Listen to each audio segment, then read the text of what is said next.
Hello, this is Lady Boulay, and welcome back to Black American Lineage. Thank you for your support. Thank you for subscribing, for your comments, and for your thumbs up. Thank you for supporting this channel. And today, I'm going to talk about something that we don't hear about often. We don't hear about anything nice between Asians and Black Americans. But today, this is a very heartwarming story. A Chinese family is returning a favor to African Americans, and I think you'll find this interesting. A kindness shown to a Chinese American family by a Black family 85 years ago is being repaid in the form of $5 million in aid to college students.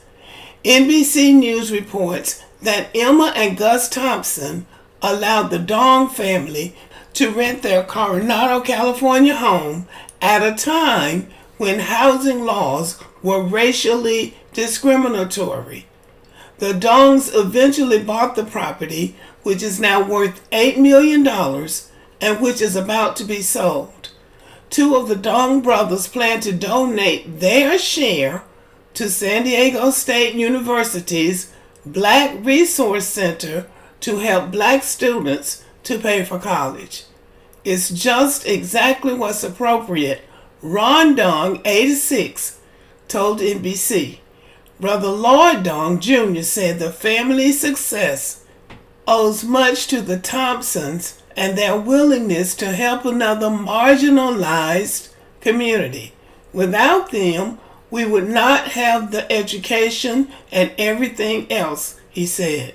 In addition to the gift, the Dong family is seeking to have the center named for the Thompsons.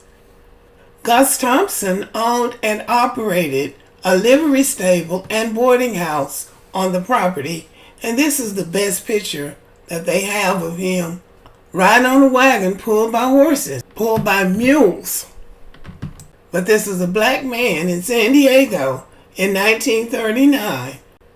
Most likely his family came out of the slave system, and it really needs to be made clear that even though California was not a slave state, it had discrimination, and if those enslavers took the enslaved people to California, they could keep them. That's why California is up for reparations right now, because they absolutely discriminated against Black people and participated in that slave system in its own unique way. This is the house that they rented and eventually sold to the Chinese brothers. When the Thompsons rented this home to the Dong family, it was a time in Coronado, which is a resort city known for its opulent hotel and white sandy beaches on the San Diego Bay Peninsula.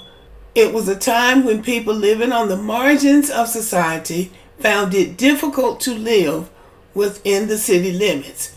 Racially restrictive housing covenants prohibited immigrants and people of color from renting and buying in Coronado. I think that when people talk about racism generally in California, and especially in places like San Diego and LA, people think because there was no slavery in California that racism didn't exist, said Jovan McAllister, a Howard University political science professor who grew up in San Diego. But it doesn't mean that groups and individuals didn't understand their places within the society. Yeah, they make sure you know your place. They make sure of that.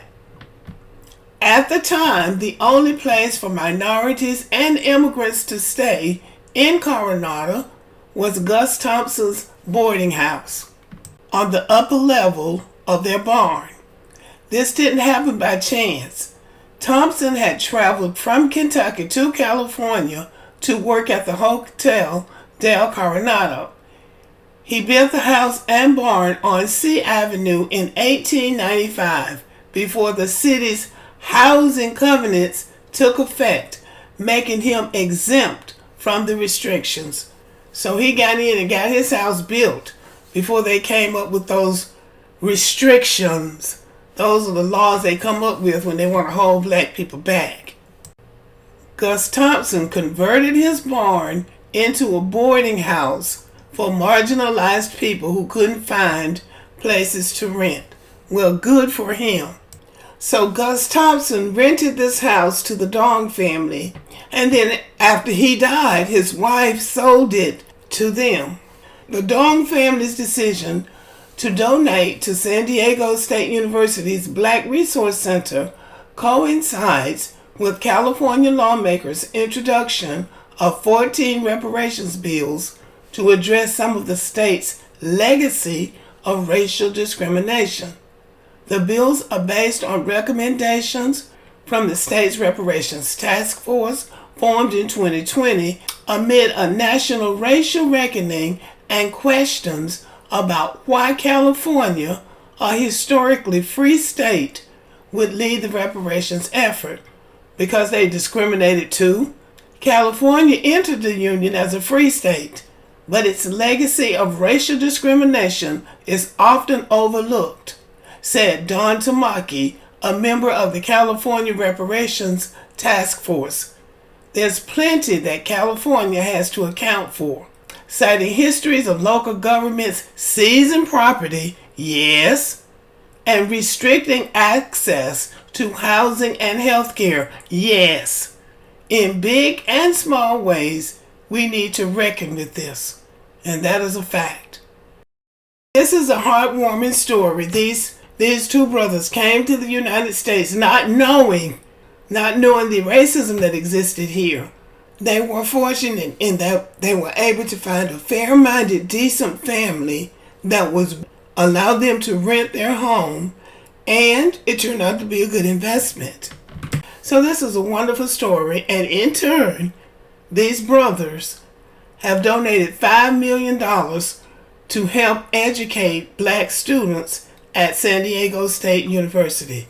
So I think this is a very good story, and so this is always a good story so that you can get another look at people and not always see the negative side of another group of people. All right, y'all, let me know what you think about the video. Subscribe to the channel, leave a comment, give me a thumbs up, and have a great day.